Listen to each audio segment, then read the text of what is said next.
This video is made possible by 28 Mobile.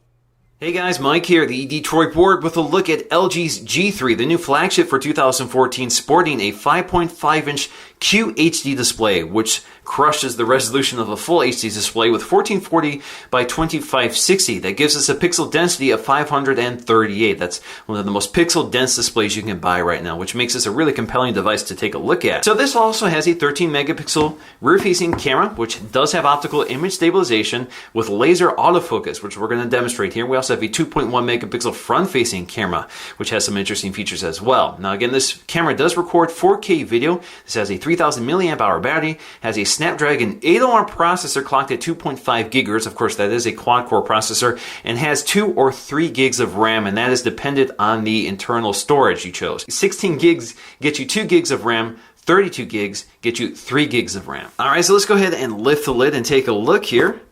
So as you can see here, I have the white version. This is also available in a variety of other colors. So you can see you have white trim piece along the front and along the side. If you look along the back, you have this nice white back panel with this really interesting grain to it that actually kind of resembles a ceramic knife. We're going to take a closer look at that in just a moment. Now, as you can see here, the packaging talks about the knock code for unlocking the device, and I'll show you exactly how that works.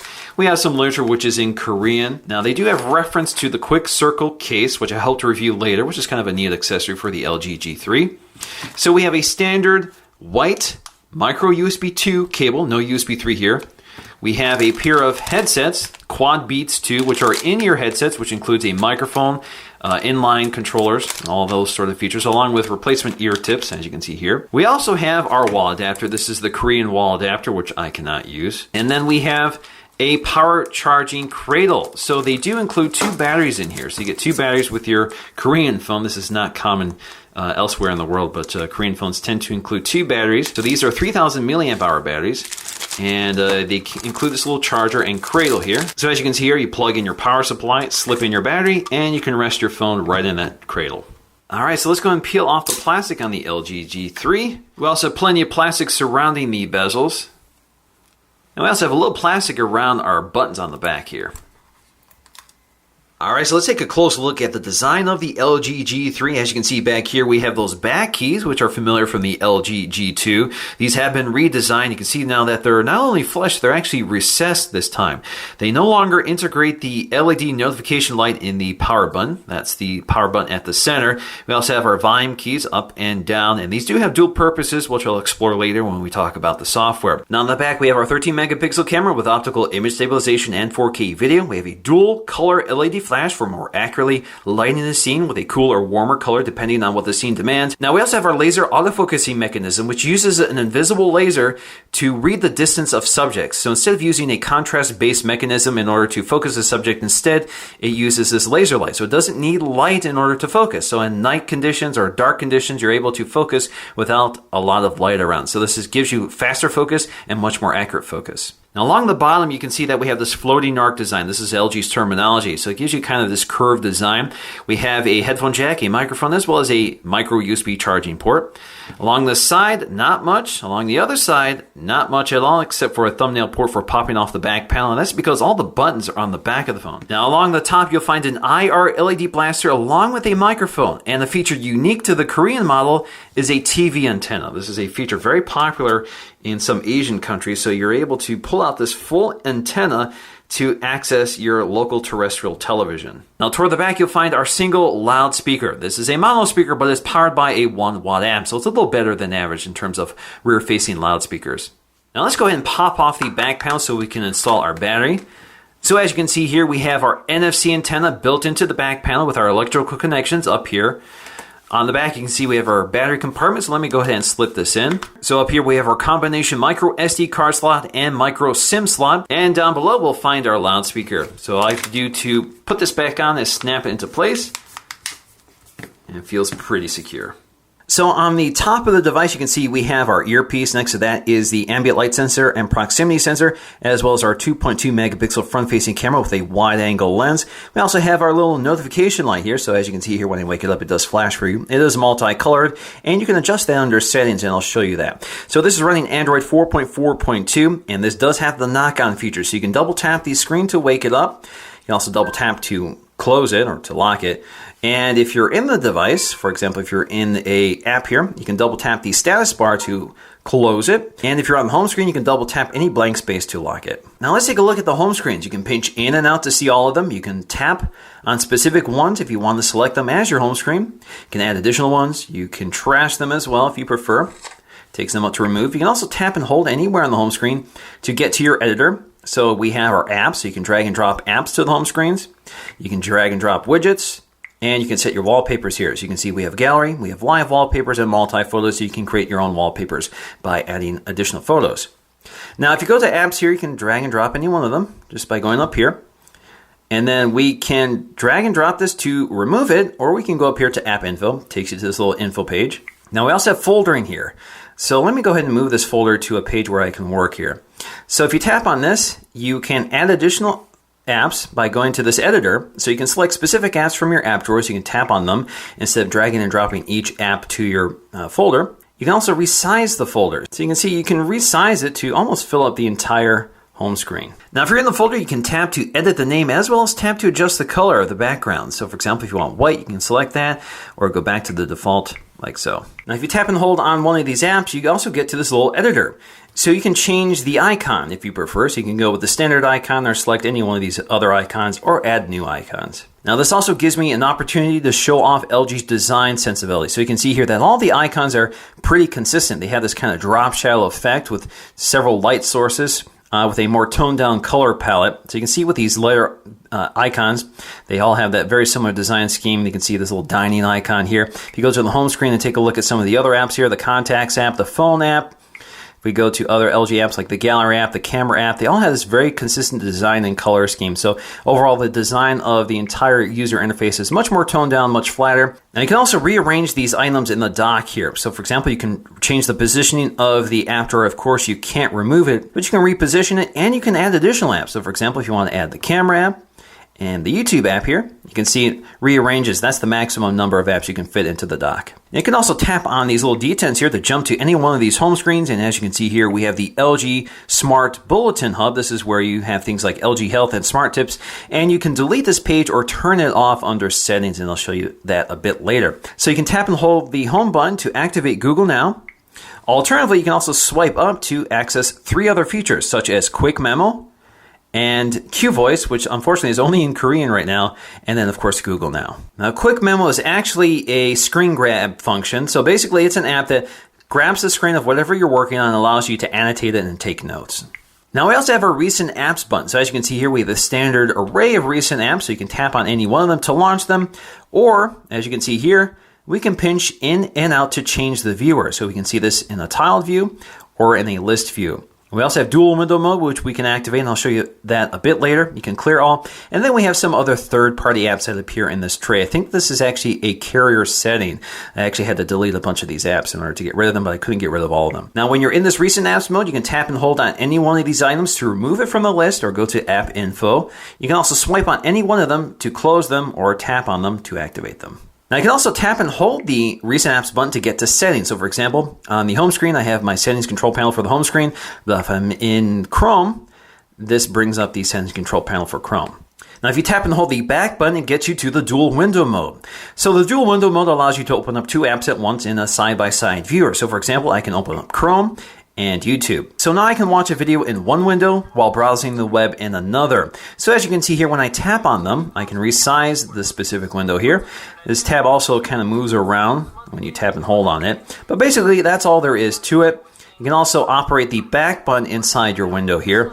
Of course, it does have to be highlighted in order for that feature to work. So for example, if I want to go back in the browser, I have to highlight it. If I want to go back in YouTube, I have to highlight it as well. Now in terms of our drop-down notification sheet, as you can see up here, we have our quick setting toggles, we have our Q slide apps, we have our brightness controls and volume controls.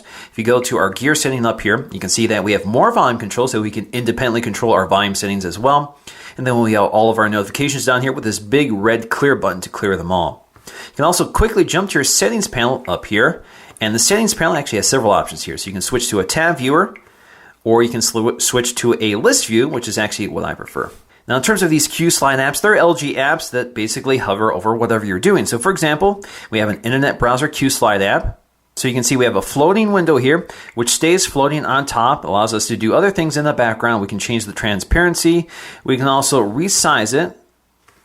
And then we can also maximize it if we prefer. Let's open up something else. So for example, let's open up the calendar app. So there we go. We have our calendar, and we can do the same thing. We can resize it and that sort of thing. Now you can only open up 2 at the same time. So for example, if you want to open up another one, like the file manager here, it says you've already reached the maximum here. You can close them out like so and open up another one. Now, if you're in an app that supports QSlides, such as the calculator app here, you can also activate the feature just by tapping that icon up here or resuming full screen like so. Now, taking a look at our quick settings toggles, you can see there's a lot to pick from. And if you want to access any one of these control panels, just tap and hold on them. It takes you right to the control panel. Now, you can toggle on things like sound and vibrate and go to silent. You can also toggle off Bluetooth, rotation lock, data roaming, turn off your location. You can enable hotspotting. You can enable syncing. You can turn off NFC. You can also enable or disable QSlide apps, so that panel will disappear if you disable it. You also have your QR remote. This will bring up this little widget here for controlling your AV equipment using the IR Blaster. Now we also have Q Voice, which basically just activates the Q Voice app, and unfortunately it's only in Korean right now. We also have airplane mode, battery saver mode, Miracast, which allows us to broadcast this display to a Miracast compatible device, like for example my Samsung Smart TV. You also have quiet mode, which is basically a do not disturb mode here. So you can see that it's muted your notifications and it's telling you right now that you're in quiet mode. You can also tap and hold on that to get you to the quiet mode setting. This allows you to adjust its behavior and set specific times of day you may want this to be activated. So for right now it's on always, but if I want to select a specific time of day, so for example at nighttime or certain times of the week, I can set that here. I also have my screen timeout settings, which is basically a quick toggle. So for example, I can change it to 15 minutes, 30 seconds, 5 minutes. Now I also have a shortcut to the QMemo Plus app, which again allows me to annotate a screen grab. We also have our LED light, so we can turn off our LED notification light or turn it back on. You can also tap on it to take us to that control panel. And as you can see here, you can change the LED's behavior, so you can enable it for incoming calls, missed messages, battery charging, as well as downloaded apps. We also have an editor here, so we can change exactly what settings appears here. So for example, you can disable the brightness and volume controls if you prefer, and you can also disable some of these icons or rearrange these icons. Now, LG has also included this widget on the home screen. This is called a Smart Notice widget, but basically what happens is it monitors the way you use the phone and the notifications you receive and surfaces them on this widget. So for example, it tells you the date and time, whether you have calendar events, notifications, whether you have missed calls, that sort of thing. All of this appears here in this little drop-down shade. Unfortunately, I don't have anything to show you right now. All right, so let's take a look at the app drawer. So as you can see here, we have our apps, we have our widgets, and then we have search, so we can search our apps or widgets, and then we have our settings up here. Now, under settings, we have the option to view apps by alphabetically, download date, or user customize. User customize also includes foldering, as you can see up here. You also have show large icons, so you can increase the size of the icons if you prefer, like so. You also have hide show apps. So we can hide some apps. So some apps we can't uninstall, such as these apps right here. So I've decided to hide them. I can also add some other apps here, which I don't really want to see visible. Click so. And then we can go to edit or uninstall apps. So you can see that the apps that are eligible to be uninstalled have these little X's next to them, and those that cannot be uninstalled have nothing. So you can see certain apps can be uninstalled, like the ones I've downloaded, but a lot of the included apps cannot be uninstalled. I can also go to my home screen settings here. Again, this takes me to my home screen settings panel, which I'll show you a bit later. Now, as you can see here, we have foldered items in the app drawer, but I can't create those until I go to editing mode. So if I go to edit, I can now drag and drop folder or items to our folders here. For example, Chrome goes into Google, and I can also add additional items to the app or to the folder like so. Now these buttons on the back actually have several functions here. So we have our sleep wake power on button. You can tap and hold that to get to some additional options here. So we can power off and restart, turn on airplane mode, vibrate, etc. But you can also, for example, if we unlock the screen here, if you tap and hold both the power and volume down button, you can take a screen grab. Now, if the phone is locked and you tap and hold the volume down button, it launches the camera app for you. And if you tap and hold the volume up button, it launches the QMemo app. Now, also on the home screen is our Google Now widget. So all you have to say is, okay, Google, what's the weather like tomorrow in Detroit? Tomorrow's forecast for Detroit is 81 degrees and partly cloudy. Now, our QMemo app is also a note-taking app. So in addition to using it for screen grabs, you can also use it for just writing quick notes. You can use your pen or you can use the keyboard. And this allows me to show off the keyboard that LG has included, which has some interesting features here. So if you go to landscape orientation, you can actually split the keyboard for a more thumb-typeable keyboard, very similar to what you might see on tablets. So you can merge it just by swiping it together or pulling it apart. Now under settings, we also have keyboard height and layout. So we can change the bottom row keys. So for example, we have this little editor here which allows us to drag and drop this extra key here, which allows us to select specific symbols. So for example, if we want the @ symbol, you could select that. Or you can just remove this if you prefer and select another one if you want. So again, just drag it up, select exclamation point or whatever. So you have lots of customization options with your keyboard. Now you can also change what the settings key displays. So you can go with the clip tray, you can go with your settings icon, handwriting, or voice input. So there is a handwriting keyboard in here as well. You can also adjust the height of a keyboard. So if we go to keyboard height, we can adjust it here like so. And you can see there is a maximum reach for that height and a minimum reach for that height. So you can see it only goes down so far. We also have keyboard themes, so we can select white or black. So if you prefer a black keyboard, you can apply that. You can see it's got that black theme, which I actually kind of like. Now we also have one-handed operation for our keyboard. So if we again go back to our keyboard here, you can see we have a right justified keyboard, or if you're left-handed, you can select the left justified. Now, we also have something called Quick Move. So if you type a sentence and need to make corrections, all I have to do is swipe along the space bar down here, and you can see you get this little navigation tool for that sentence. So for example, I want to modify this word.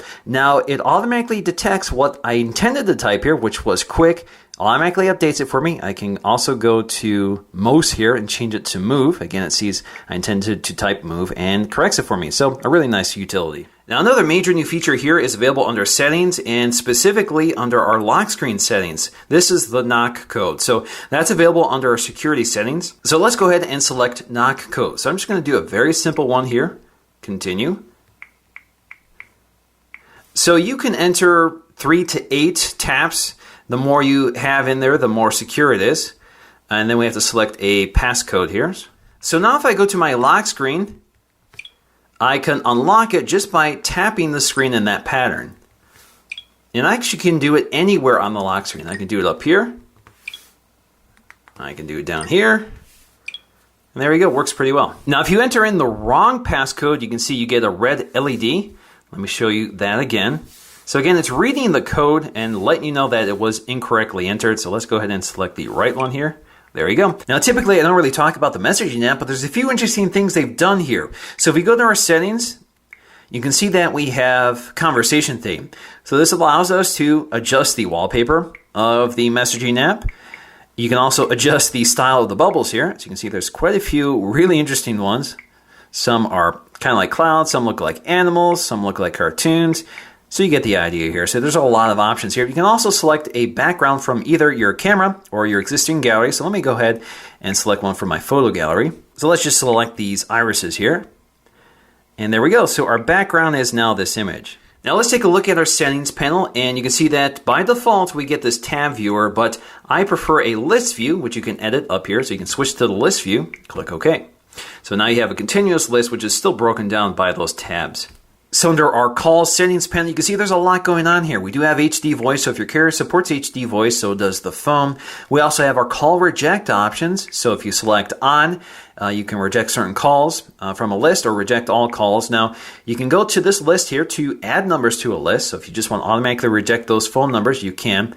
We also have decline with a message. So, for example, if you want to decline a phone call but send them a text message, you get a variety of canned messages, but you can also create new ones if you prefer, and then you can delete them as well. We also have connection vibration, so the phone will vibrate when the other party connects. We have noise suppression, which you can enable. We have record buttons. If you want to record your phone conversation, that's available in this phone. You also have voice enhancement, so this will increase the clarity of the phone call on your end using the noise cancellation microphone.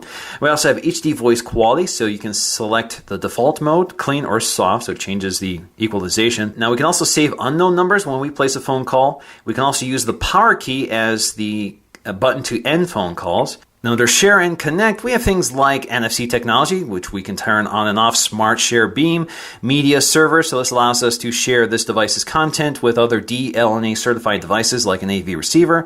We have Miracast, which we can toggle on and off as well for broadcasting our display wirelessly to a supported device like a Samsung Smart TV in my case. And we have LG PC Suite. This allows us to wirelessly connect to our PC using software to modify or to manage content and apps on our device.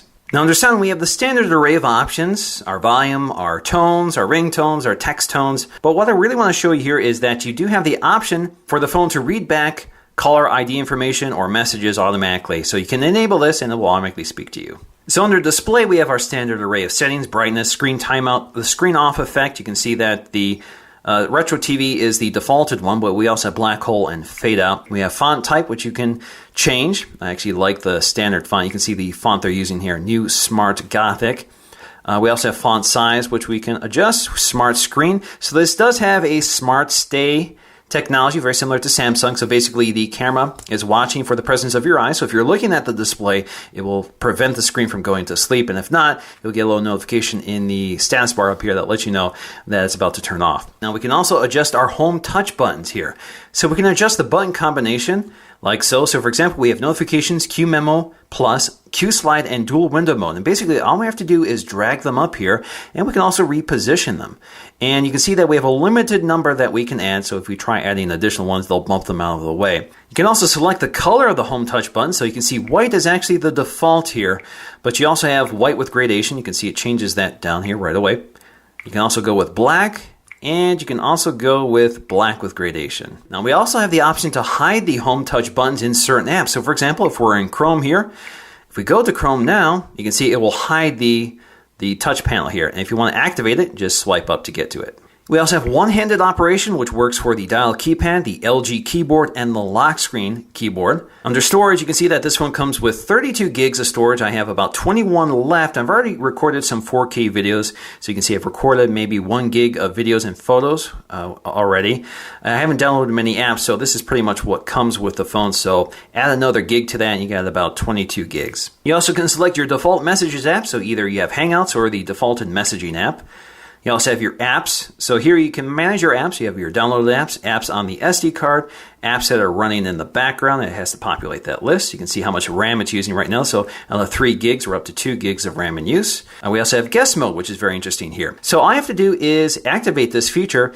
And what I've done here is select a specific type of lock screen. So I already set a code up here. So now if I go to my lock screen and use that specific code here, it will actually unlock the device into the guest mode. So very simple here. Now they have very restricted access here. They only have a couple of apps they have access to. They don't have access to your account or anything like that. So they won't see your email notifications or anything like that. They'll just have these apps that they can use. And all of that is highly customizable here. So let's go back to my account there. You can see it takes me right to my account. And again, if you go to guest mode here, you can select specific types of apps that are allowed. So you can see that these are the ones that came defaulted with guest mode. You can also select the wallpaper here, so you can change the wallpaper if you want. Now we also have our shortcut keys, which I talked about earlier. I find this very useful here, and you can disable this if you prefer.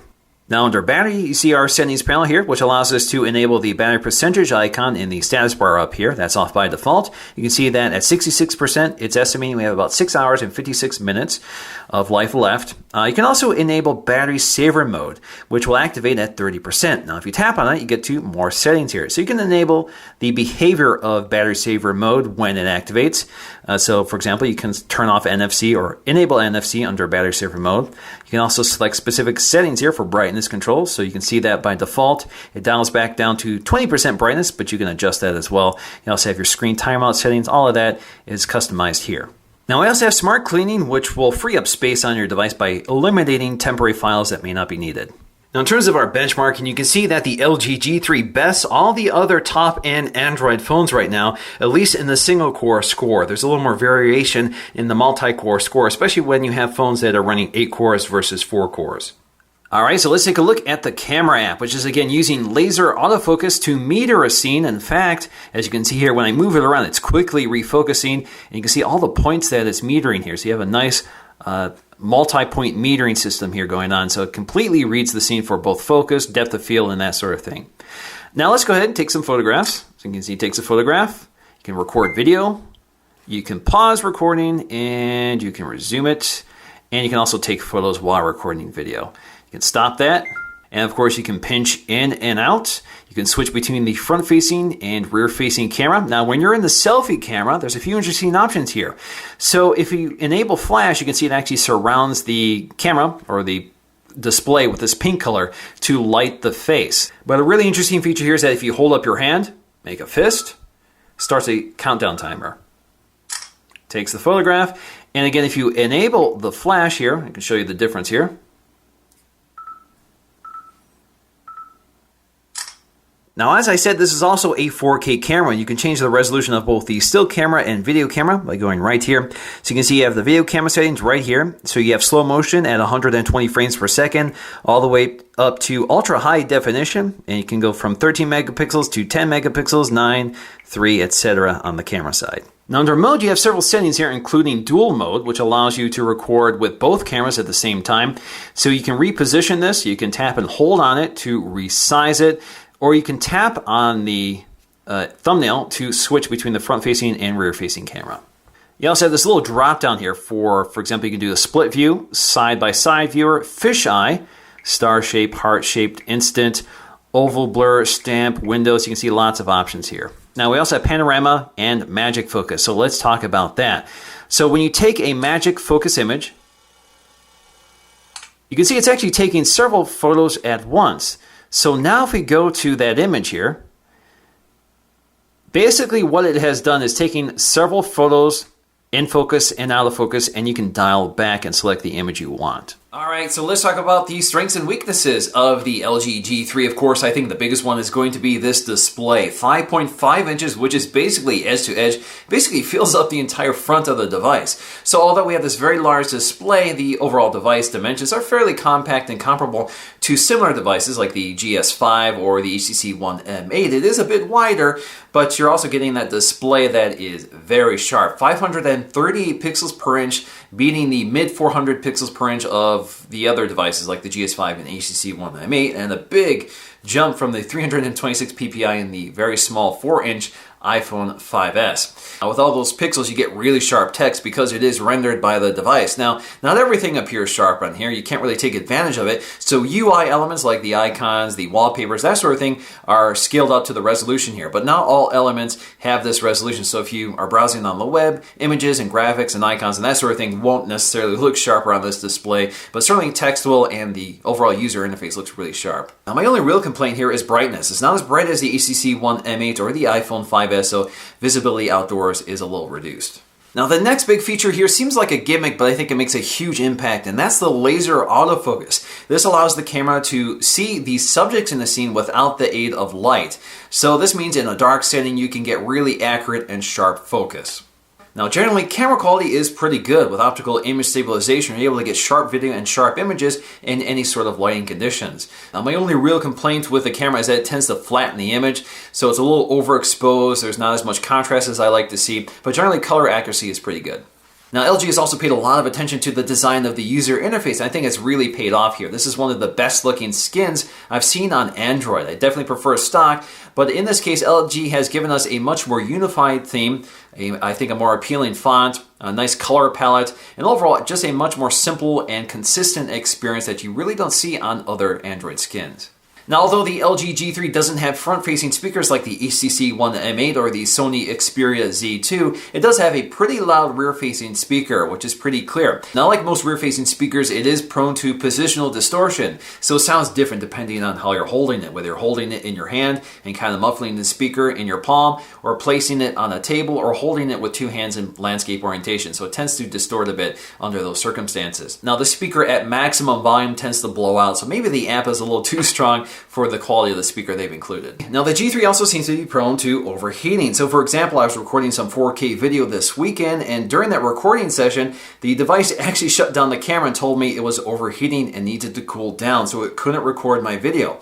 Now, it wasn't a particularly hot day. It was in the mid-70s. It was sunny outside, and most of the time the device was in my pocket. Now, more frequently, I noticed that the screen brightness is dialed back to 95%, just out of normal use. I'm not doing anything texting, I'm not gaming, I'm not exporting anything. I'm just using the device, and at some point, it seems to run a little too warm for the system, so it dials back the screen brightness automatically. Now, generally speaking, I actually really like that the keys are on the back of the phone. This means that when you're handling the device, you're not accidentally pressing the keys on the side of the phone. So I actually really like this design. I think for a lot of people, they may have trouble getting used to it, and there's still some tactile issues here. It's kind of hard to feel for what button is which in many cases, so you end up looking at the phone. But I think in time, you definitely get used to it, and you actually prefer it in the end. So in conclusion, with that beautiful display, excellent camera with laser autofocus, which makes a huge difference, and a well-designed user interface, I think the LG G3 is one of my favorite phones out there right now. So that's going to do for me in this video. Thanks for watching, and I'll see you again in the next one. So the difference here is, this dropped it.